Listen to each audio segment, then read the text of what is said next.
Blog Talk Radio.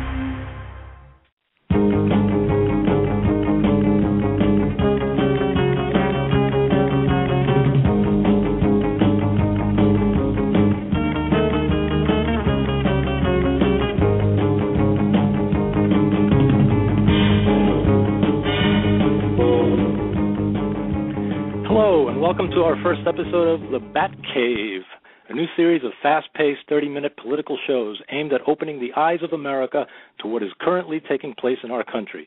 I'm your host, Batmobile, and our co-host today will be Patriot Pat, an ordained minister from Brooklyn, New York, who'll be talking to us about Sharia law, what it actually is, and how it should have no place in America. Welcome to the show, Pat. Thank you. Glad to be here. Now, the media tells us that Islam is the, quote, religion of peace, but is it really a religion, or is it rather a cult that combines government with their barbaric Sharia law and then imposes all those laws on its people? What do you think? Well, I guess it started out as a religion maybe a long, long time ago, but it has been so bastardized. Islam they say that in Arabic it means peace, and I don't see that. I do not see that. And Sharia law is what Sharia law is. It's an instrument which political Islam, not religion Islam, political Islam seeks to control the Muslim world. Right. And the way that's done is, I brought this up before, that the problem with any religion, this is any religion, is the leaders of the religion. And religions go off into different sects, whatever, and it's the church leaders that take a lot of power and control. If I just bring up the Christianity, the Holy Bible. I mean, we could go into the Holy Bible and find all kinds of wild, dark, and crazy things. You could have a... But, Pat, don't you think that the difference is that Christianity has evolved over time? I mean, when you think about it, Sharia law is still as barbaric now as it was when it was created through the Qur'an's readings, in the year 600?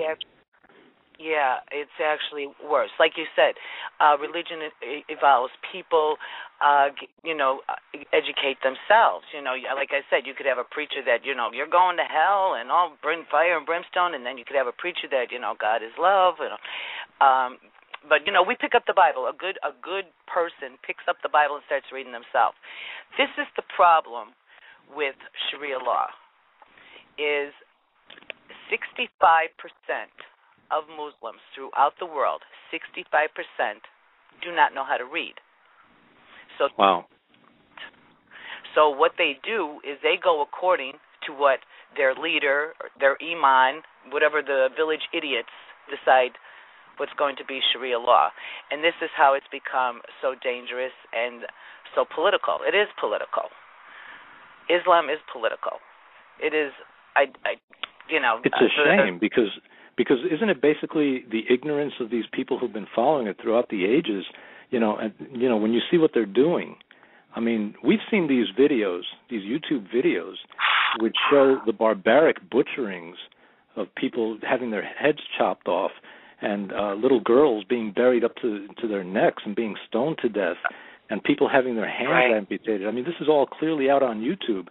So isn't it kind of horrifying to know that you and I know this, and maybe a few people know this, but the masses in America, they're being just completely blind to it, thanks to the media that's obviously either paid off or covering up with their own agenda. Right.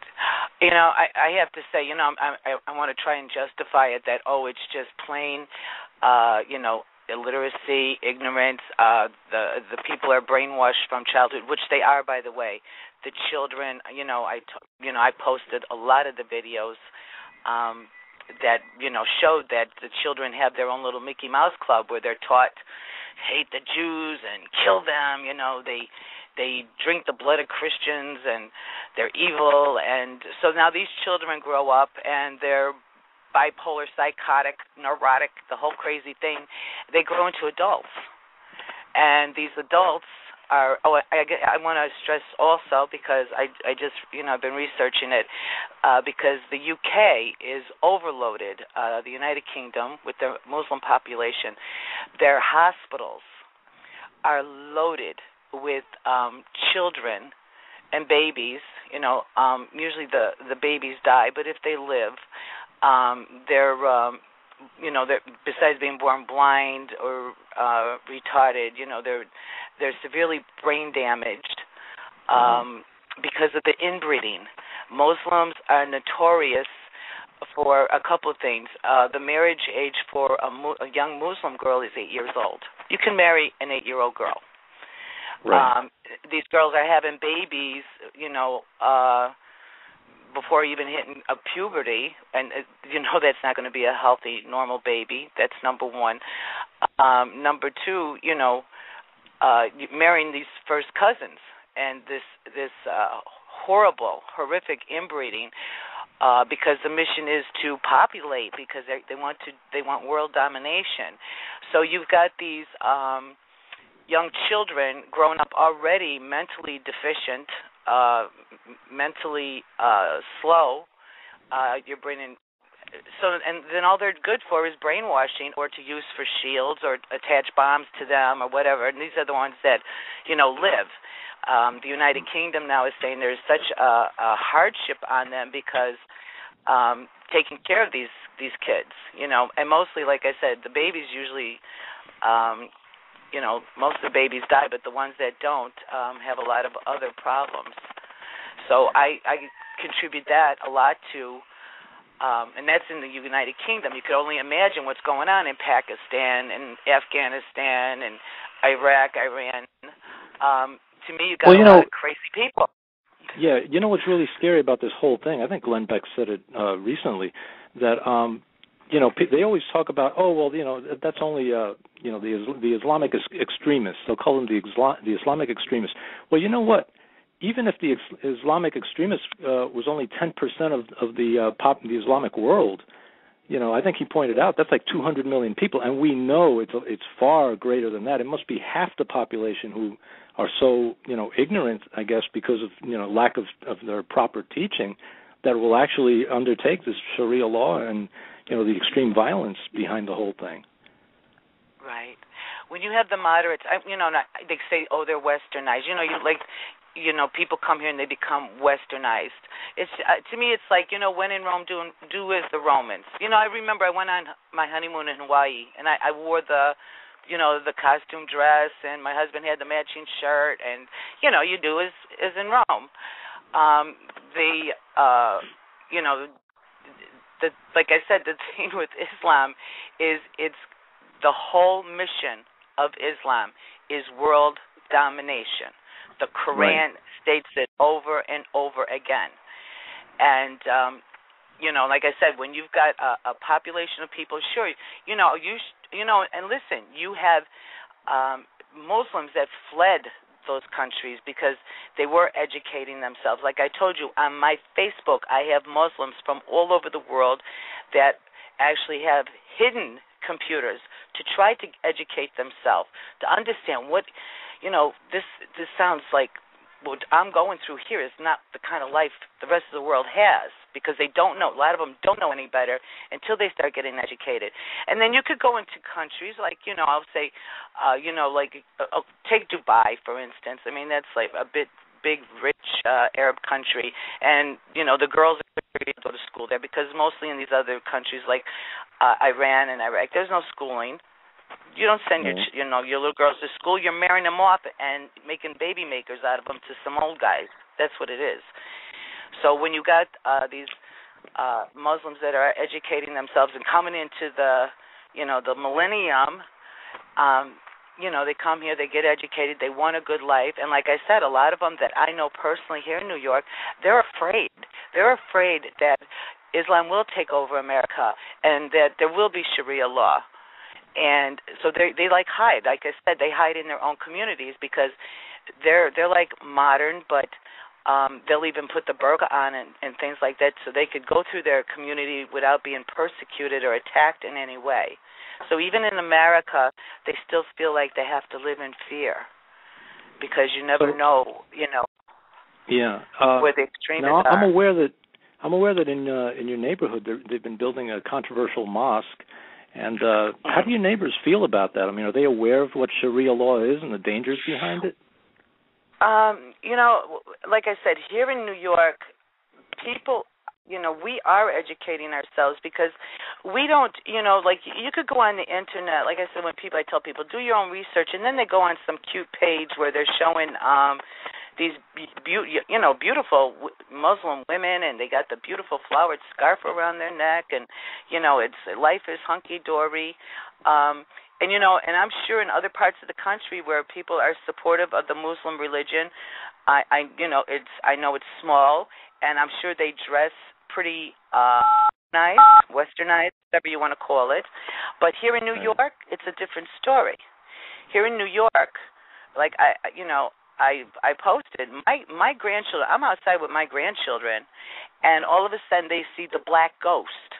And that's what I refer to them as. I says the black ghost souls, because they're walking. They got it's like a mail slot. They're all covered in black, shrouded in black, and they got the little mail slot for their eyes. But there's usually like a black veil over that too.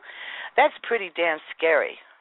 Not only is it scary, it's very threatening. I mean, is that any different than the masked bandits that we remember, from the old movies? I mean, who are these people? They're hiding themselves from society.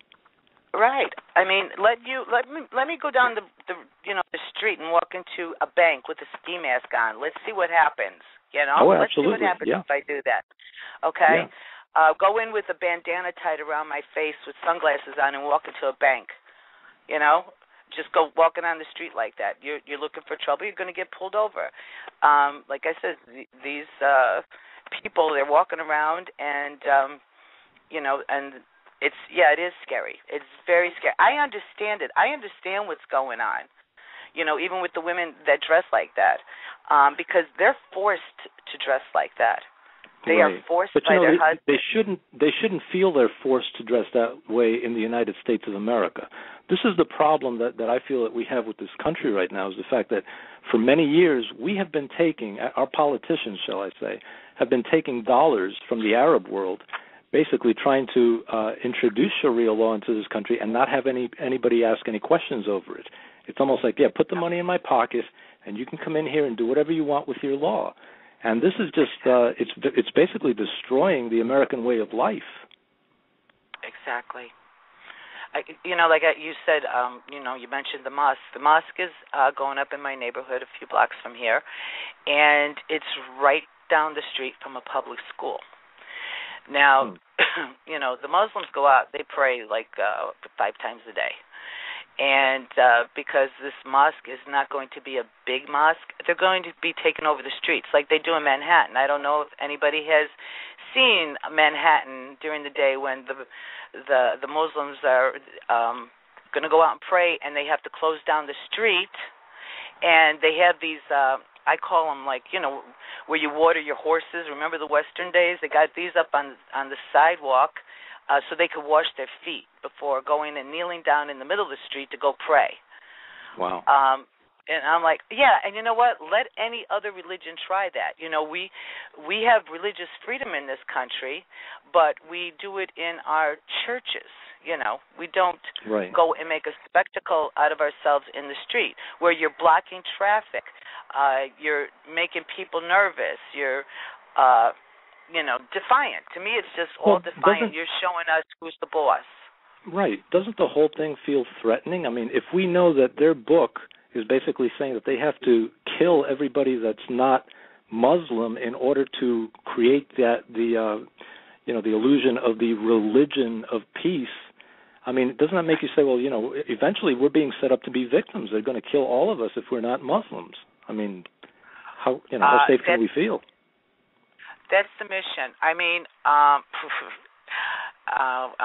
trying to find some of my papers here. Hold on a second, because I could, people are always like, "Oh, show me." I had a friend do that, because she's very liberal. Oh, it's in the Qur'an. Like, it's in the Qur'an. That's their mission.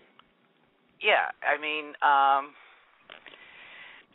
oh Lord, it's so complicated. I've been studying the Qur'an. Are you ready? I've been studying the Qur'an since 2001, and I can't get the whole gist of it. It like how to, yeah, it says, he'll say some nice things, and then it goes right into. Glenn Beck said it recently that the Qur'an, if you were to read it, from cover to cover, it's basically the anti-Bible. It's just everything, everything that's good about the Bible, everything is bad in the Qur'an, and basically Allah is supposed to be the devil. That's that's my understanding. Yeah, I mean, to me, my own personal philosophy on it by studying the Qur'an is that it does. I mean, it even mentions Jesus. Jesus Christ.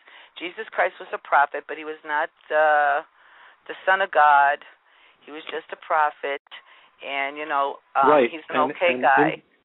And in the end of time, Jesus Christ is supposed to come up, and he's supposed to say, "I was wrong. I wasn't the Son of God. It was Allah all along." That's what he's supposed to say. Right. Yeah. So doesn't that tell you something? Doesn't that tell you about the people that wrote the Qur'an? How they were basically anti-Christian Judeo from the start, and they were probably jealous of the Bible and the whole aspect of it. Like I said, my personal opinion is this guy Muhammad. Okay. Right. This guy Muhammad. I mean. A lot of the rules, there's a lot of, like he took the Torah, he's, I think he was, I'm going to say educated, because there's things in there from the Torah, and there's so many things in there from the Bible. It's all been bastardized, but I'd have to say this man studied religion. He did study religion. Because, like I said, a lot. If you read it, you're going, "Oh well, that's in our Bible." Oh, wait a minute, that's in the Torah. Yeah, right. I you know what I'm saying? But it was like he made it to where he became the prophet, of God. Right. Not any of the other prophets. He became the prophet, and to me, I think he was a con man that wanted to, glorify himself, and he set out all these rules. He twisted things around, and I think that he was one of those like mad geniuses, like maybe Hitler or something, and just did this and brought it to the people, and that's how it got started. And like I said, the Qur'an has changed a lot through the years. It's become more and more, political, radical, because I've had friends now. I don't know this for a fact because it's really hard to even get an old Qur'an in English.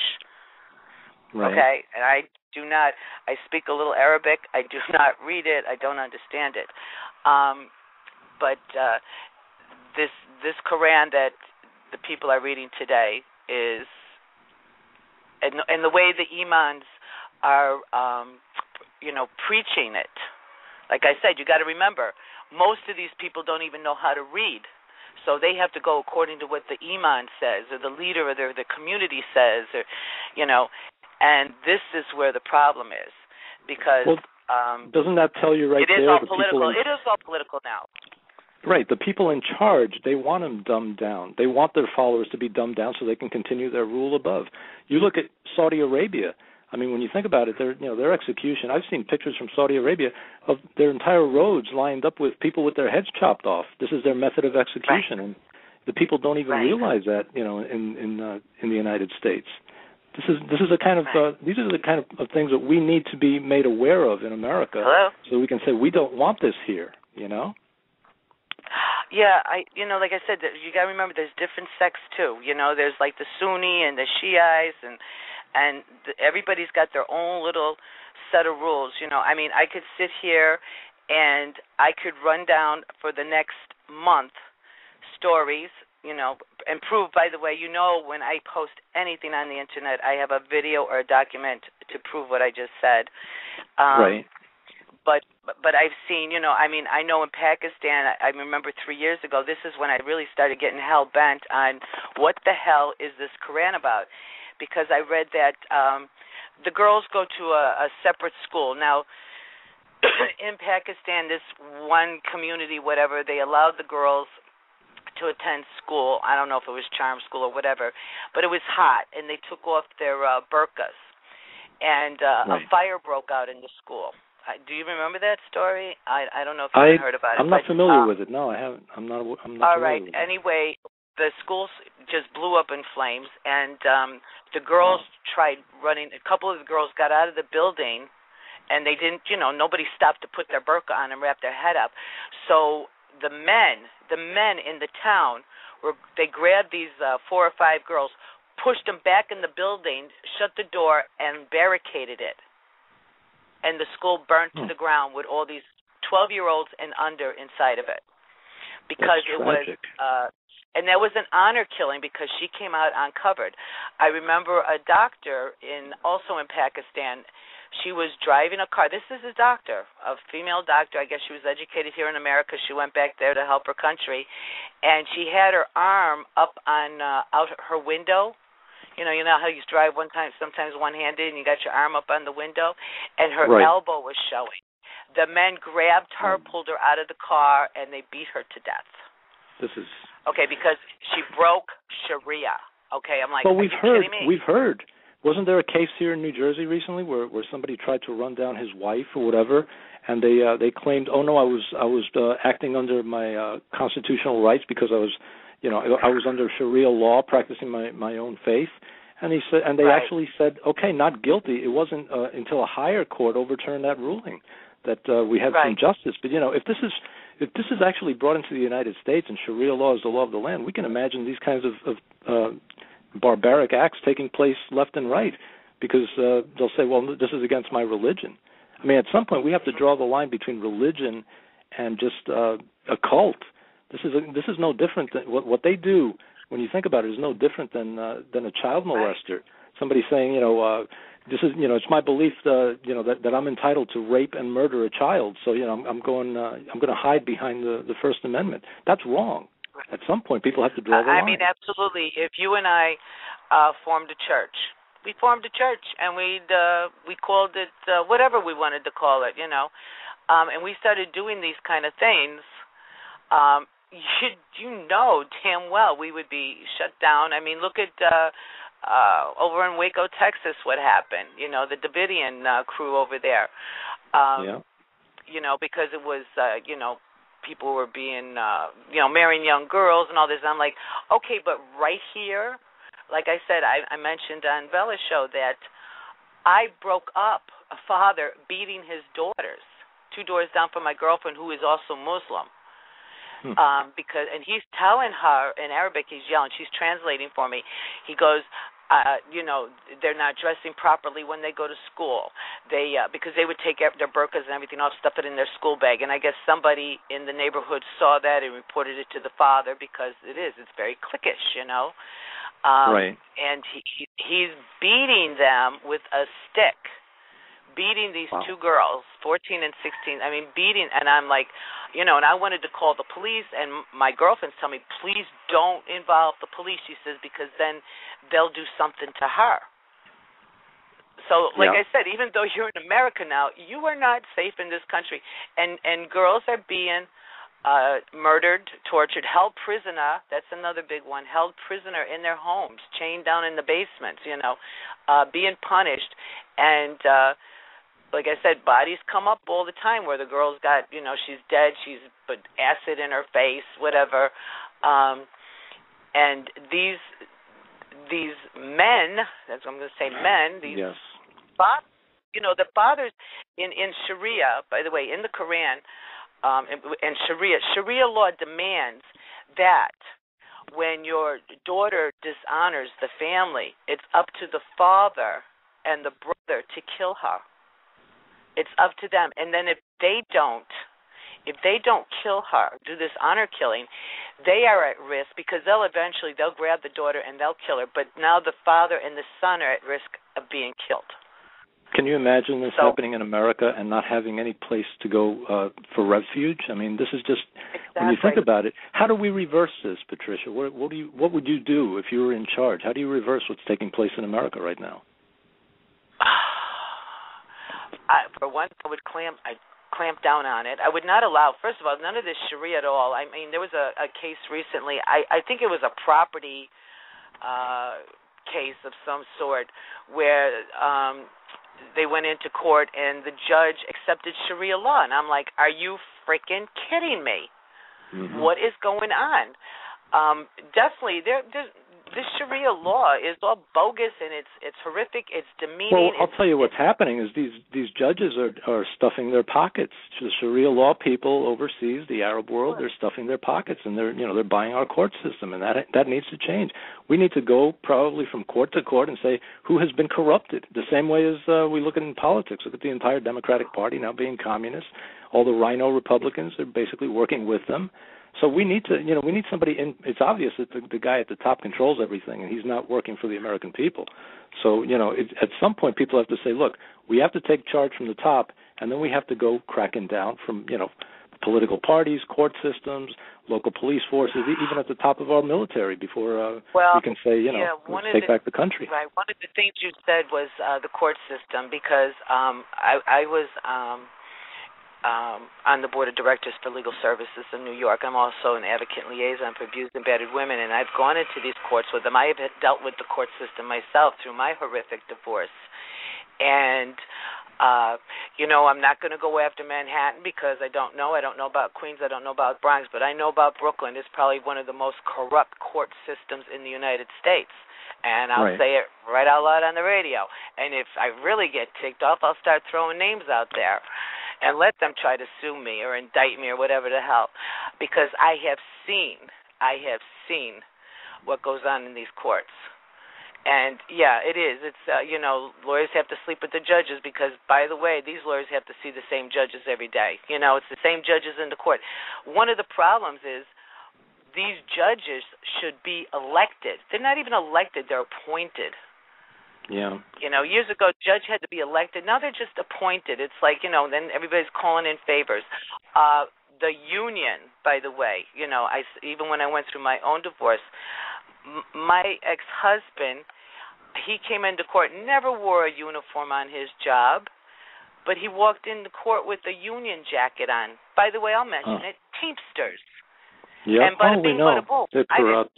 I didn't stand, and I've seen this with other women. I was dealing with abused and battered women, and these husbands or boyfriends, whatever, they're walking in with Teamsters jackets on, and things are getting thrown out of court. I've seen this. Well, I know what I'm talking about. That's how the corruption level is. Yeah.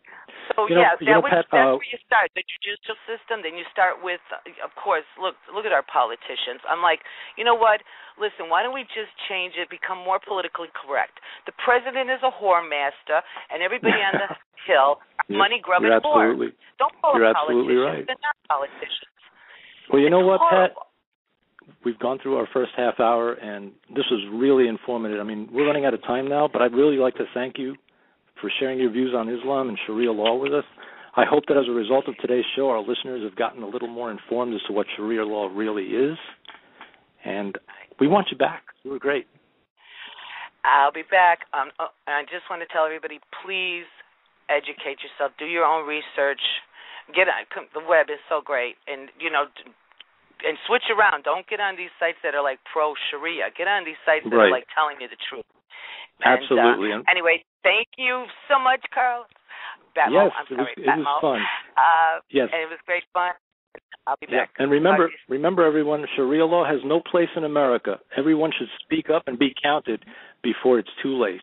Until next time, this is your host, Batmobile, and you've been with us in the Batcave.